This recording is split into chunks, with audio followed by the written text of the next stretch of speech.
Hello friends, welcome back to my channel. मैं हूं आपकी फ्रेंड वर्षा। आज की इस वीडियो में हम बात करेंगे 1000 क्वेश्चन सीरीज़ में डे 5 की, यानी कि हमने इससे पहले 4 वीडियोस को अपलोड कर दिया है, तो आप देख लीजिएगा। डेली हम इसमें 25 क्वेश्चन डिस्कस करते हैं। सारे क्वेश्चंस आपके प्रीवियस पेपर से रिलेटेड हैं, तो आपको एक आइडिया लग जाएगा कि प्रीवियस पेपर में कौन कौन से क्वेश्चन पूछे गए हैं। तो स्टार्ट करते हैं वीडियो को। वीडियो पसंद आए तो लाइक कीजिए, फ्रेंड्स के शेयर कीजिए, और किसी भी तरह की कोई भी क्वेरी हो तो ज़रूर बताइएगा। स्टार्ट करते हैं, आप लोग आ जाइए पहले।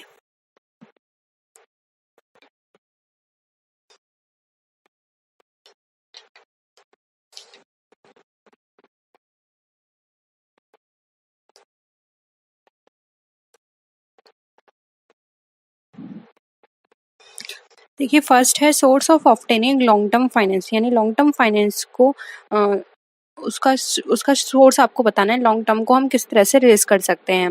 Debentures, preferential share, specific financial institutions, या फिर all of the above. Answer करिए।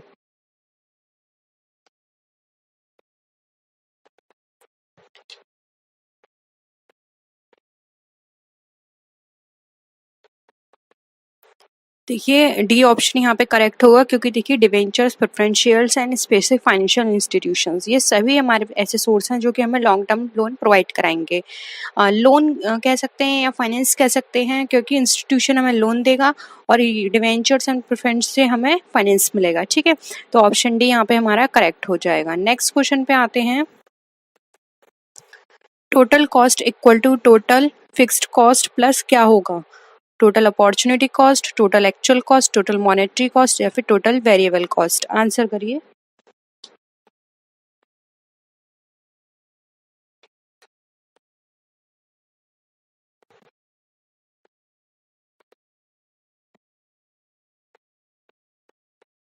Again it is very simple. देखिए, जब हम टोटल कॉस्ट निकालते हैं तो हम वहाँ पर दो कॉस्ट लेके चलते हैं, एक फिक्स्ड कॉस्ट, एक वेरिएबल कॉस्ट। फिक्स्ड कॉस्ट हमारी कांस्टेंट रहती है, वेरिएबल हमारी चेंज होती रहती है, ठीक है, हमारे प्रोडक्शन के अकॉर्डिंग। तो यहाँ पे ऑप्शन डी राइट आंसर हो जाएगा। जब हम टोटल फिक्स्ड कॉस्ट में टोटल वेरिएबल कॉस्ट को ऐड करेंगे तो हमारी टोटल कॉस्ट निकल कर आ जाएगी। ठीक है, नेक्स्ट है what is written between special crossing. Special crossing के बीच में क्या लिखा जाता है? Name of the bank, name of person, name of place, या फिर अमाउंट टू पे।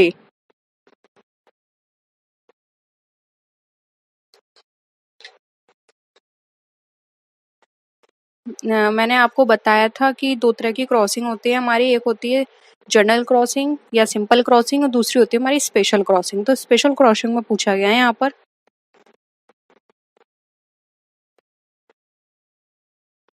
राइट आंसर हो जाएगा ए, नेम ऑफ द बैंक, क्योंकि जनरल क्रॉसिंग में सिर्फ अकाउंट पे ओनली लिखा होता है या फिर नॉट नेगोशिएबल लिखा होता है, और जो स्पेशल क्रॉसिंग होती है उसमें साथ में बैंक का नाम भी लिखा होता है, तो सिर्फ उसी बैंक के अकाउंट में उसका पेमेंट होता है। ठीक है, तो ऑप्शन ए यहाँ पे हमारा करेक्ट है। नेक्स्ट देखिए, where the cheques is paid by crossing, on the bank window, by bank account, at the customer's home, या फिर नन ऑफ द अबव। क्या होगा इसका आंसर? ये सब आपके 2019 में पूछे गए क्वेश्चन है, तो ये मत सोचिएगा मैंने आपको बहुत सिंपल कराए हैं।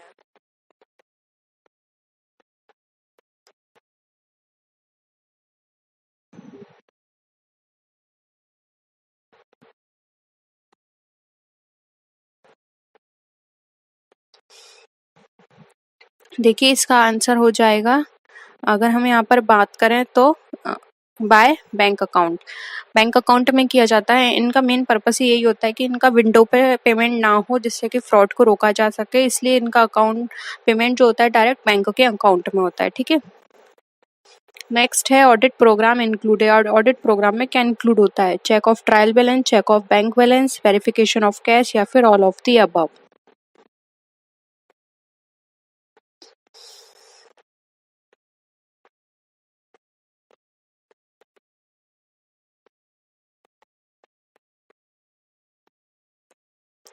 देखिए, एक ऑडिट प्रोग्राम में ये सारी चीज़ें देखी जाती हैं कि ट्रायल बैलेंस का जो अमाउंट है वो सही तरह से है या नहीं, उसमें सही चीज़ें पोस्ट की गई हैं या नहीं, या फिर बैंक बैलेंस सही तरह से अपडेट किया गया है या नहीं, या फिर जो भी कैश है उसका वेरिफिकेशन वाउचर से चेक किया जाता है। तो ये सारी चीज़ें ऑडिट प्रोग्राम में कवर होती हैं, इसलिए ऑप्शन डी हमारा all of the above correct हो जाएगा।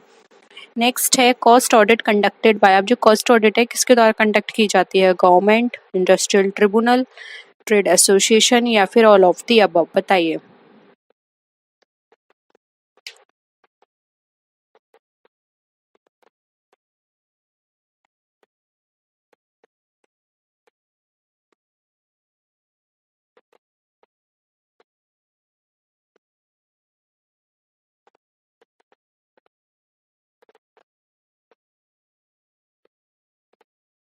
राइट आंसर हो जाएगा डी कि एक कॉस्ट ऑडिट को कोई भी कंडक्ट करा सकती है जिसे भी कॉस्ट के बारे में अगर थोड़ा सा भी लगता है कि यहाँ पर कॉस्ट को ठीक तरह से मेंटेन नहीं किया जा रहा है या फिर कॉस्ट का यहाँ पे किसी भी तरह से मैनिपुलेशन किया जा रहा है, तो कोई भी करा सकता है जिसको भी डाउट होता है। तो फिर वो चाहे गवर्नमेंट हो, इंडस्ट्रियल ट्रिब्यूनल हो या फिर कोई ट्रेड एसोसिएशन हो। ठीक है, तो ऑप्शन डी यहाँ पे हमारा करेक्ट है।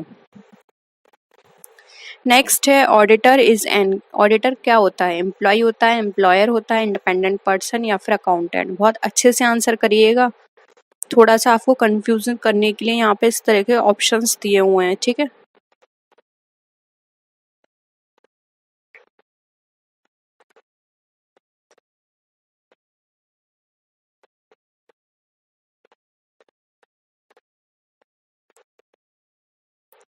जल्दी से करिए आंसर। इसका आंसर हो जाएगा सी, इंडिपेंडेंट पर्सन। देखिए, आप यहाँ पर एम्प्लॉय नहीं कर सकते, माना कि वहाँ पर एक इंटरनल ऑडिटर भी कंपनी में अपॉइंट किया जाता है, लेकिन फिर भी हम यही कहेंगे कि एक इंडिपेंडेंट पर्सन होता है, फिर वो चाहे वहाँ पे इंटरनली अपॉइंट किया गया हो या फिर एक्सटर्नली। ठीक है, या फिर वो डेली बेसिस पर यानी कि आप वहाँ पर पेड बेसिस पे किया गया हो या फिर वन टाइम बेसिस पे किया गया हो, वो इंडिपेंडेंट पर्सन ही कहलाएगा। क्योंकि वो यहाँ पर ये कहा जाता है कि कोई भी जो ऑडिटर होता है वो बाइस नहीं होना चाहिए, भले ही वो वहाँ से सैलरी ले रहा है लेकिन फिर भी उसको सारी चीज़ें ट्रांसपेरेंट शो करनी है, इसलिए वो एक इंडिपेंडेंट पर्सन होना चाहिए। इसलिए ऑप्शन सी यहाँ पे करेक्ट है। नेक्स्ट है which of the following is not included in current assets? Furniture, cash, business entries या फिर एडवांस पेमेंट्स?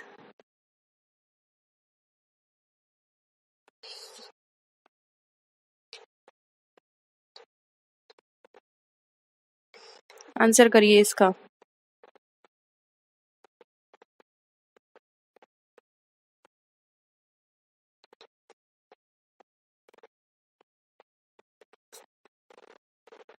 क्या लगता है आपको इसके अकॉर्डिंग, क्या इसमें करंट असेट्स में इंक्लूड नहीं होगा?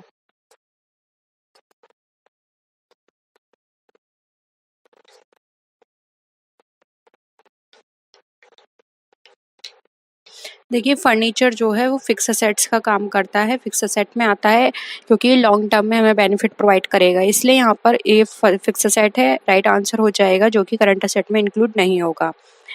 नेक्स्ट है बैंक प्रोवाइड्स हाईएस्ट इंटरेस्ट। अब बैंक हाईएस्ट इंटरेस्ट हमें किस पे देती है? On current account, on saving, on fix account या फिर नन ऑफ दीज?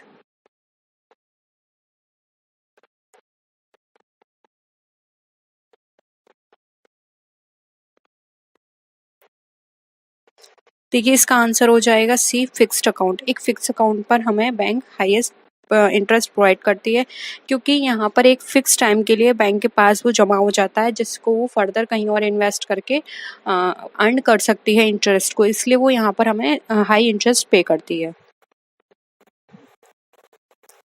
नेक्स्ट है account statement is prepared by seller, buyer, representative या फिर नन ऑफ दीज?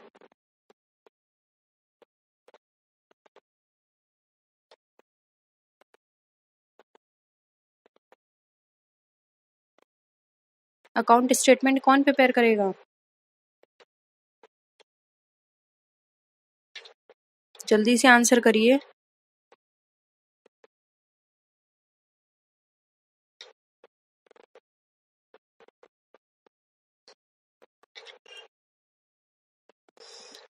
देखिए, यहाँ पर अगर हम बात करें अकाउंट स्टेटमेंट की, तो एक अकाउंट स्टेटमेंट प्रिपेयर किया जाता है सेलर के द्वारा, जिससे वो ये सारी चीज़ें उसमें इंक्लूड करता है कि किस किस टाइम पर उसने कितना अमाउंट सेल किया है। ठीक है, तो ये सेलर द्वारा प्रिपेयर किया जाता है।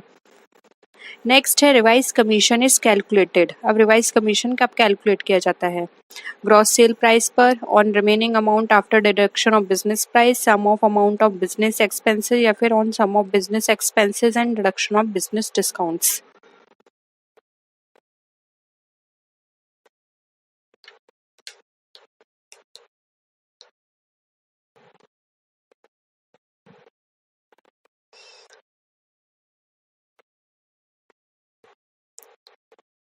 देखिए, ये हमेशा याद रखिएगा, जब भी हम रिवाइज कमीशन की बात करते हैं तो ये हमेशा ग्रॉस सेलिंग प्राइस पर यानी कि ग्रॉस सेल प्राइस पर ही हमारा कैलकुलेट किया जाता है, इसलिए ऑप्शन ए यहाँ पे हमारा करेक्ट हो जाएगा।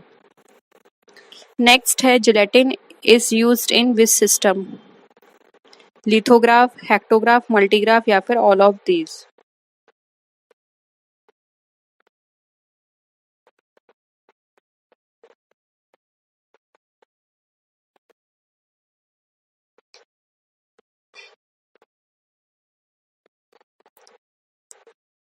देखिए, राइट आंसर हो जाएगा बी। जिलेटिन जो है वो डुप्लीकेटिंग से रिलेटेड है, और डुप्लीकेटिंग का हेक्टोग्राफ एक ओल्डेस्ट मेथड है या फिर सिस्टम है, यानी कि जब हम डुप्लीकेटिंग की बात करते हैं तो उसमें हेक्टोग्राफ सबसे पहले आता है, क्योंकि सबसे ओल्डेस्ट मेथड है ये, इसलिए ऑप्शन बी यहाँ पे हमारा राइट आंसर हो जाएगा। नेक्स्ट है which of the following is included in other file system? Open book, block book, spreading lab file, A and B both, या फिर नन ऑफ दीज।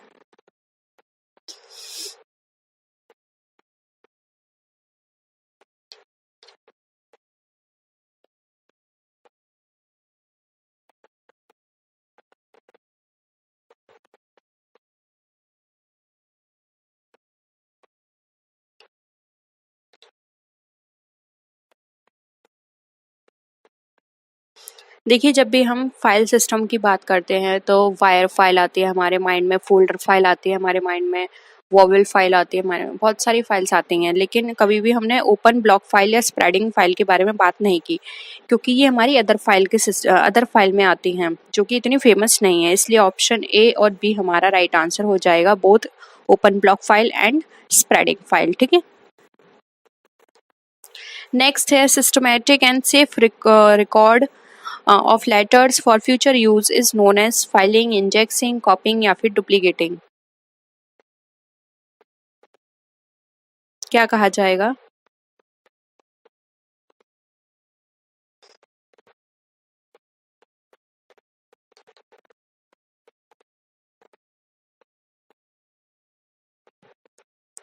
देखिए, यहाँ पे सिस्टमैटिक और सेफ रिकॉर्ड की बात की जा रही है, तो हम किसका करेंगे? पेपर्स का। तो किस में हम करेंगे? फाइलिंग के थ्रू। तो यहाँ पर ऑप्शन ए हमारा करेक्ट हो जाएगा, फाइलिंग। नेक्स्ट है Indian reserve bank was established इन, कब स्टैब्लिश हुई थी? 1935, 47, 48, या फिर 34। बहुत ही सिंपल क्वेश्चन है ये।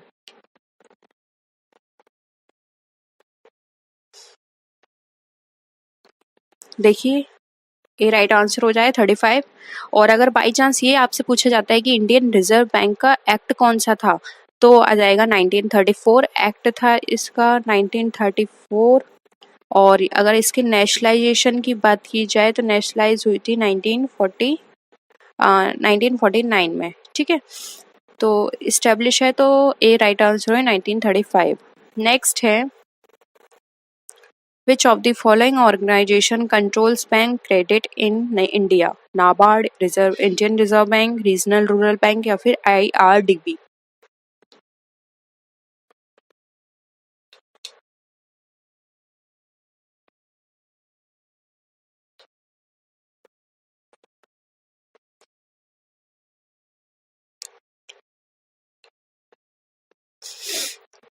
देखिए, बैंक क्रेडिट के कंट्रोल की बात की जा रही है, तो राइट आंसर हो जाएगा बी, जो कि है इंडियन रिजर्व बैंक यानी कि आरबीआई। ठीक है। नेक्स्ट है होलसेलर बाय गुड्स फ्रॉम। अब 2019 में क्वेश्चन पूछा गया था कि रिटेलर किससे बाय करता है, अब यहाँ पर पूछा गया है होलसेलर किससे बाय करता है? रिटेलर से, कंज्यूमर से, सेल्फ प्रोडक्शन है, या फिर प्रोड्यूसर से? आंसर करिए। इसका सिंपल आंसर है डी, वहाँ भी मैंने आपको चेन के थ्रू समझाने की कोशिश की थी। अगर आपने वाली इससे नेक्स्ट वो प्रीवियस वाली ही थी डे 4 की क्लास, उसमें ही मैंने डिस्कस किया है, ठीक है। Which of the following is Indian largest nationalised bank? State bank of India, फिर है हमारी reserve bank of India, central bank of India, या फिर पंजाब नेशनल बैंक। बताइए।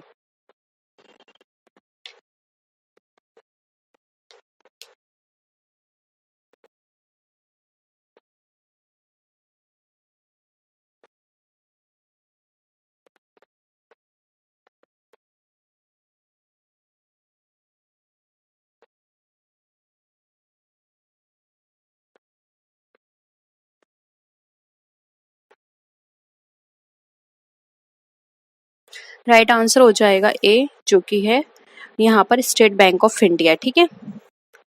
फिर है electricity of demand in two substitute goods. अब टू सब्सिट्यूट गुड्स में हमारी इलास्टिसिटी की डिमांड जो है वो किस तरह की होगी? Infinite, zero, more than unit, या फिर नन ऑफ दिस।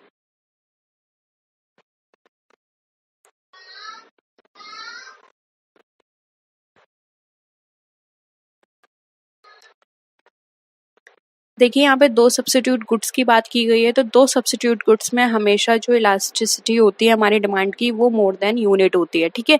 तो ऑप्शन सी यहाँ पे हमारा करेक्ट हो जाएगा। नेक्स्ट है which of the following is studied in economics? Human activities, organism activities, saint activities, या फिर माइजरी एक्टिविटीज।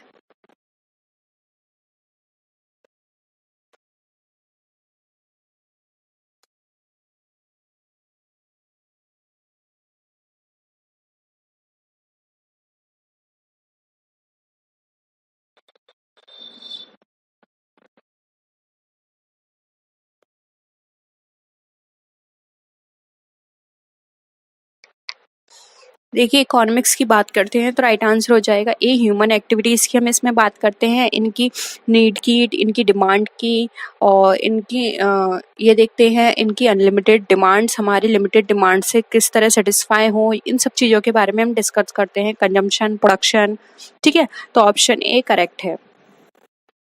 नेक्स्ट है who founded ordinal approach of utility? Marshall, Hicks, Adam Smith, या फिर रिकार्डो।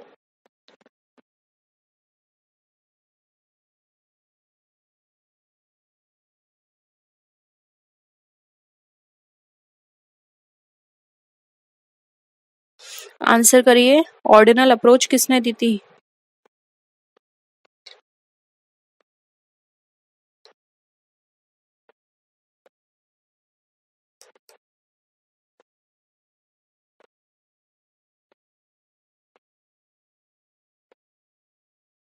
देखिए राइट आंसर हो जाएगा बी, हिक्स। इनके according ये कहा गया था कि जो हमारी यूटिलिटी है उसको हम कैलकुलेट नहीं कर सकते हैं, बस इसको सीक्वेंस कर सकते हैं, यानी कि हमें क्या चीज़ पहले चाहिए, क्या चीज़ बाद में चाहिए, हम सीक्वेंस कर सकते हैं, लेकिन हम ये नहीं बता सकते कि हमें किससे कितनी यूटिलिटी मिली। ये हमें कंज्यूमर के कंजम्पशन पर डिपेंड करता है, यानी कि अगर कंज्यूमर जिससे ज़्यादा कंज्यूम कर रहा है उससे उसे यूटिलिटी ज़्यादा मिल रही है, और जिससे वो कंज्यूम नहीं कर रहा है उससे उसको यूटिलिटी नहीं मिल रही है, लेकिन कितनी मिल रही है ये हम मेजर नहीं कर सकते, ठीक है। ये इन्होंने इसमें बताया है। नेक्स्ट है choose correct option. Labour is destroyable, labour is undestroyable, A and B both, या फिर नन ऑफ द अबव।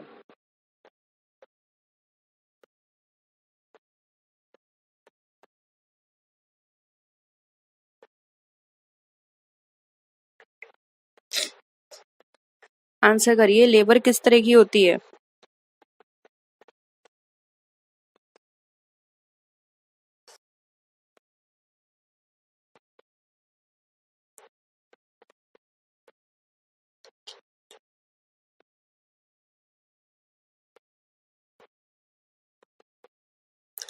देखिए यहाँ पर बात करें तो ऑप्शन सी राइट आंसर हो जाएगा। लेबर हमारी डिस्ट्रॉयबल भी हो सकती है, अनडिस्ट्रॉयबल भी हो सकती है, दोनों ही तरह की हो सकती है। हम ये नहीं कह सकते कि ये जो लेबर है सिर्फ हमारे लिए डिस्ट्रॉयबल का काम करेगी, क्योंकि लेबर जो होती है वो हमारे फिजिकल मेंटल दोनों तरह का काम करते हैं हमारे प्रॉफिट को अर्न करने के लिए। ये फिजिकल वर्क भी करेगी, मेंटल एक्टिविटीज़ भी करेगी, जो कि डिस्ट्रॉयबल है नेचर में, ठीक है। तो यहाँ पर ऑप्शन ए और बी हमारा राइट आंसर हो जाएगा। यानी कि ऑप्शन सी। ठीक है, नेक्स्ट है labour is that type of activity, productive, non productive, A and B both, या फिर नन ऑफ दीज।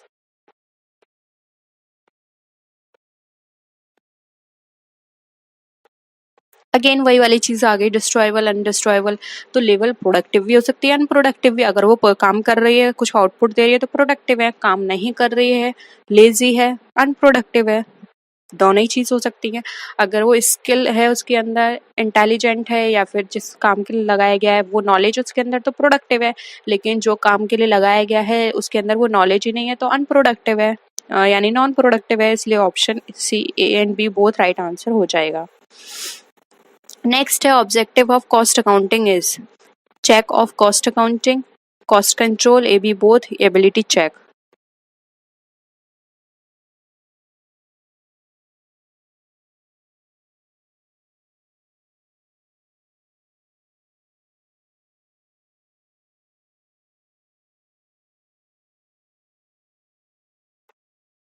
देखिए कॉस्ट की बात की गई है, तो ये पूरा इसकी एक्टिविटी कहाँ पर घूमेगी, सिर्फ कॉस्ट के आसपास घूमेगी।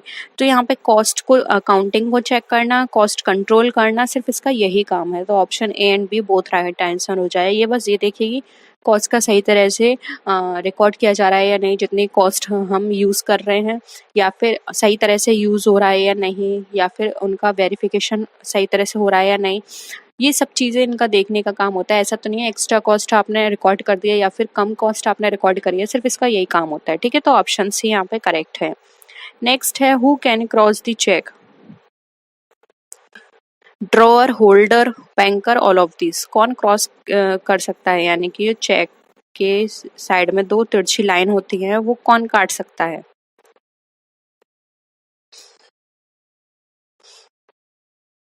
राइट आंसर हो जाएगा ये, इसका अधिकार सिर्फ ड्रॉअर को होता है, होल्डर नहीं कर सकता, ना बैंकर को राइट है। ठीक है, ऑप्शन ए करेक्ट है। तो ये थे 25 क्वेश्चंस। होप यहाँ पर आपके सारे क्वेश्चंस क्लियर हैं। देखिए ये डे 5 थी वीडियो, यानी कि अब तक हम कितने क्वेश्चंस कर चुके हैं, 125 क्वेश्चंस। इसमें अब तक कोई डाउट हो तो प्लीज बता दीजिए, कंटिन्यू करेंगे आगे और भी क्लासेस को। ठीक है, तो होप यहाँ पर आपको सारे क्वेश्चंस क्लियर हैं। कोई भी डाउट है ज़रूर बताइएगा। नेक्स्ट वीडियो में फिर मिलते हैं और भी अच्छे क्वेश्चंस के साथ। तब तक के लिए टेक केयर, बाय बाय।